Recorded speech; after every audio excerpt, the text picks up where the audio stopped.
Salama daholo izahay eto amin'ny Tsilany tetika, mikajy ny ahatsara sakafony rehetra dia manolotra nahandro mora atao iray androany.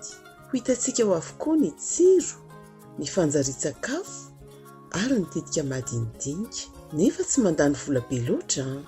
Lasa aritsika. Ny nahandrontsika androany dia trondro maina sy ovy rony.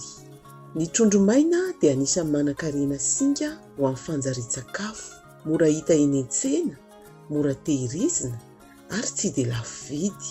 Ezahana ny mifidy izay tsara kalitao, ampiarahana amin'ny ovy izay sady mahavoky no hitandrona fahasalamana. Tsinganina ihany koa ny anamalao izay mitondra hanitra sy tsiro miavaka amin'ny nahandro. Ireto avy ary no ilaina amin'ny nahandro ampy ho an'olona efatra: ovy atsasakilao, trondro maina antsasaky ny fahefany na 520 grama, ravim-bomanga anamalao, tomaty anankiroa, tongolo be anankiroa, menaka. Toy izao ny dingana hikarakarana azy: lomana rano adiny 2 mialoha ny trondro maina, analana ny sirany, voasana ny ovy, tangosana ny anana, voasana dia tetehina ny tongolo be, tetehina ny tomaty, kiraina ny trondro maina raha ilaina izany dia tsy hifina.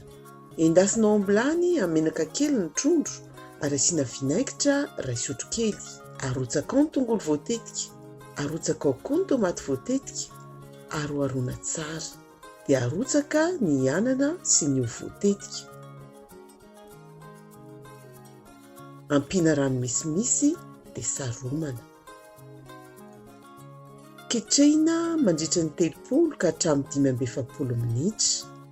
Rehefa mangotraka dia aroharona kely ny nahandro. Rehefa izay dia loaranao anaty sopiera ka aroso ho laoka.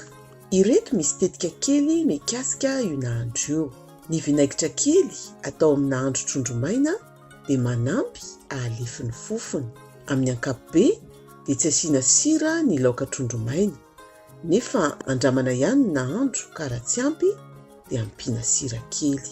Raha fehezina ny nahandrontsika androany dia trondro maina sy ovy rony. Tsy lafo nefa tena mampanjary sakafo. Masotomano! Raha nahaliana anao ny nahandro androany na ny tetika samihafa natorona teo dia anehoy aminay. Ary indrindra raha nahandro izany koa ianao dia zarao aminay ny hevitrao. Amin'ny manaraka indray ary.